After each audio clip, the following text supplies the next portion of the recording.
I'm Imme. Can you hear me okay? I am co-founder of Botivo. A lot of you won't know it. We're actually quite a new brand. We're about a year and a half old. And I'm here today to talk to you from kind of two perspectives. One is the perspective of a startup founder with very little money, for all you out there who are starting up something new. And the second one is as someone who's got 15 plus years experience building brands for the biggest brands in the world, from Diageo to Beam Suntory to Heineken to Nike, Adidas, etc., on the agency side in places like London, New York, and Shanghai. So I'm bringing together that experience to talk to you about a few things. One is why I think it's so important to have a disruptive brand when it comes to non-alcoholic categories, and why I think it's more important in this category than other categories. And the second one is how you do that. So as an expert, what are the 4 areas that I would focus on and the 4 things that I would think about as you try and build a disruptive brand in non-alc, but actually also across other categories as well. Story so far, you guys probably won't know much about Botivo. This is Botivo. This is our brand. This is an aperitif-inspired drink, for those that don't know it. It's kind of quickly become a favorite of the kind of trendy restaurants in London, sommeliers, chefs. It's very much going for the sort of premium part of the category that Paul mentioned. And I think the key things about Botivo which make it different, and I'll come back to it because it's important, is it's got a completely new taste profile. It's not a non-alc version of something else. It's actually very much a new taste in itself, and that comes with its own challenges. The second thing is that it's not a mimic, so it's not trying to be something else, which is a sort of second from a brand point of view. And the third thing is that it really is a craft product. My co-founder, Sam, is the maker, so he makes it with his own hands on a farm in Hertfordshire, in the UK. And if you look around at the non-alcoholic category at the moment, you'll see there's a bit of an absence of makers at the heart of non-alcoholic brands. You see it in gin, you see it in whiskey, you see it in winemaking. But when it comes to non-alcoholic drinks, it's often outsourced. And actually what's unique about Botivo is that craft is at the very heart of what it's about. And that feels like a really important part of our brand story. I joined about a year and a half ago now. I redid the whole brand. And the reason why I joined was very, very simple. It was because I would never normally drink a non-alcoholic drink. And I tried it, and I literally was just blown away by the taste. It was just something completely new, something amazingly interesting, and I just needed to be part of it. So I approached Sam to be part of it. And since then, we've become the favorite of people like Grace Dent, who is a very difficult woman to please, Alice Lachelle. We've just made it into Whole Foods. It's the first spirit, if you like, that's made it into Whole Foods in the UK. So what an exciting trajectory. But the main reason why I'm here to talk about is actually to tell you that it's really hard, and to talk about why I think brands are really important.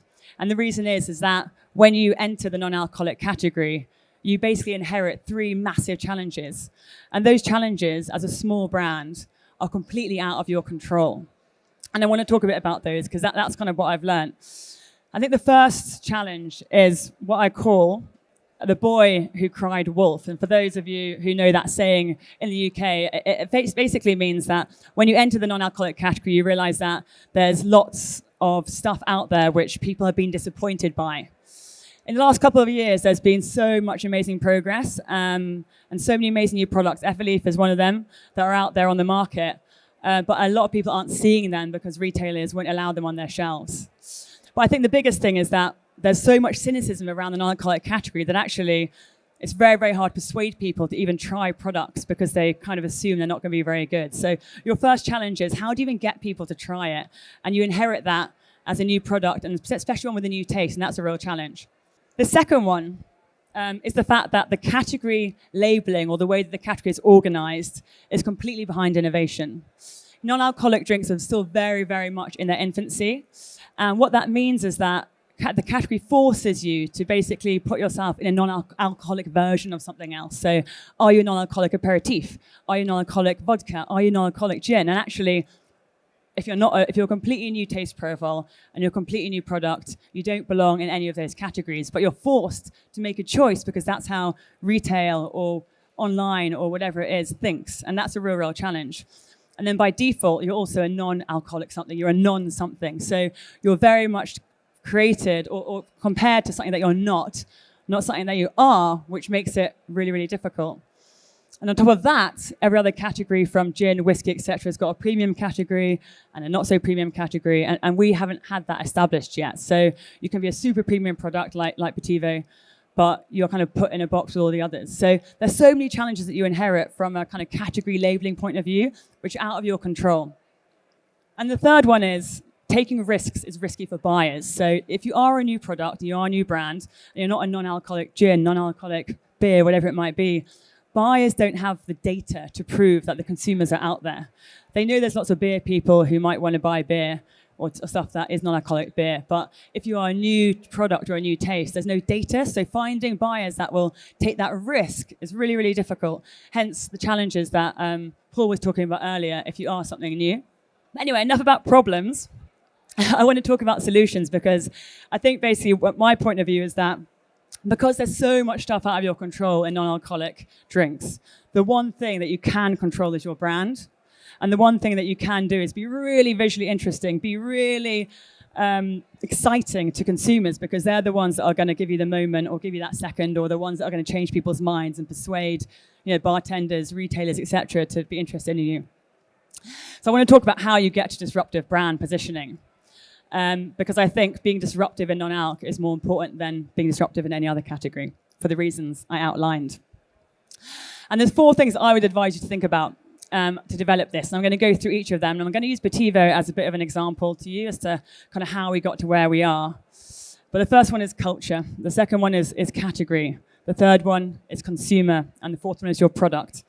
And actually, you need to think about how all 4 of these things link together in a really succinct way in order to make sure that you have a brand which is not only disruptive, but also has longevity. Because you can be disruptive, but you can be gone like that unless you are looking into the future and looking to what's ahead, not just what is now. So culture. Everyone's got, every single agency, every single person you speak to has got a different way of talking about culture.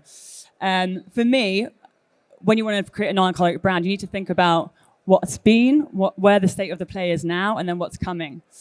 For me, and again, everyone's got their point of view, the first stage, which was the kind of residual stage, was the stage where people realized there was nothing out there for people that didn't want to drink. So the pioneers of our industry, the seedlips, etc., were born in that phase, and we owe them a massive gratitude for creating the category. But what's happened now is that we're now moved into this era, which we've spoken about a lot, which is about moderation. So the current trends in drinking are very much, I want to moderate, I want to feel good in the morning, I want to be healthy, I want to kind of switch out drinks when I'm not drinking in order to kind of moderate, and that's kind of where current culture is now. At Botivo, we wanted to build a brand around the emerging culture, and for me, emerging culture is none of those things. Emerging culture is about taste.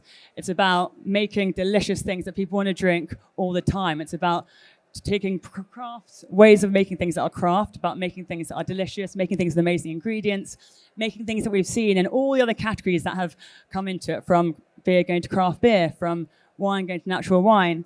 For me, the emerging culture around non-alcoholic is people that want to drink it because it tastes bloody delicious. And that means making things that taste really different and taste really new.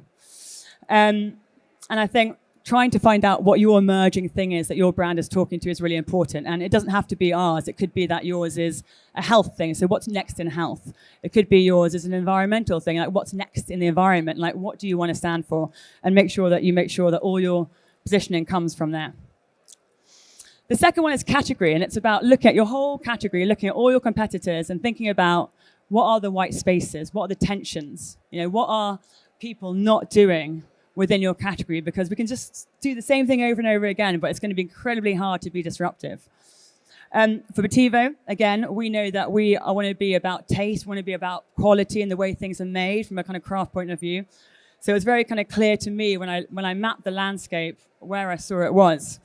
And again, you can cut this in any way you want. So if you are a health brand, the quadrants would look very different. If you are an environmental brand, the quadrants would look very different. But for me, the Botivo quadrant looks like this. It's got sort of pleasure at the top, which is, kind of self-explanatory, pleasure, playfulness. It's got kind of worthiness at the bottom. It's got mass and flavored on the far left. And it's got kind of craft and small batch and real ingredients and really handmade things on that far right. And if you look at the categories, you've got kind of soft drinks, Coca-Cola, etc. on the top left, and that feels like a lot of non-alc brands are also playing there actually as well, the more kind of flavoured, fun ones. On the bottom left, you've got what I call the kind of mimic drinks. So a lot of it was, don't drink so much. Here's a non-alcoholic gin, or here's non-alcoholic vodka, and it's a mimic drink or something else. It's quite serious. It's quite mass. Gordon's gin would sit here, for example. And the bottom right is, yes, we're craft, we're small batch, but we're quite worthy, we're quite serious. So that would be like a Krut in Germany, for example. Actually, health products would sit there, and kombucha.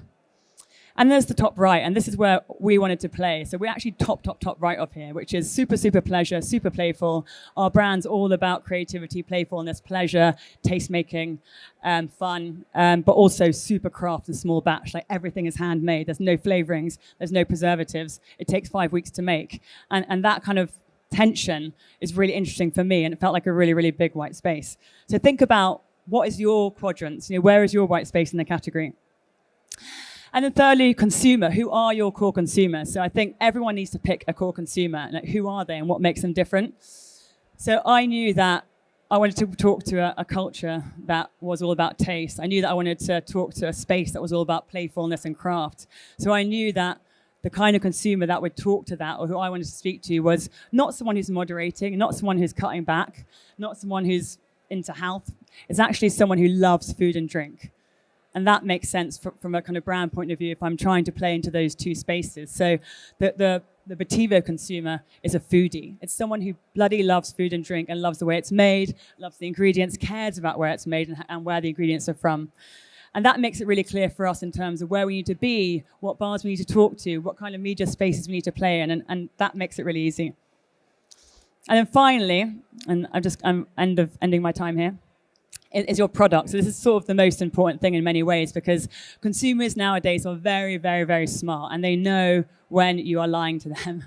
So you can claim all these things like craft, or the fact that we're all about taste and pleasure, and actually we're for foodies, but unless your product can live up, or your liquid can live up to the values that you are preaching, it's going to be very, very hard if you're a startup to convince consumers, because they're not stupid. And unless you have the money to convince people with loads of great marketing, the most important thing is that you have to credibly be able to claim that. So for Botivo, it's small batch, it's no flavorings, it's a completely discerning taste profile.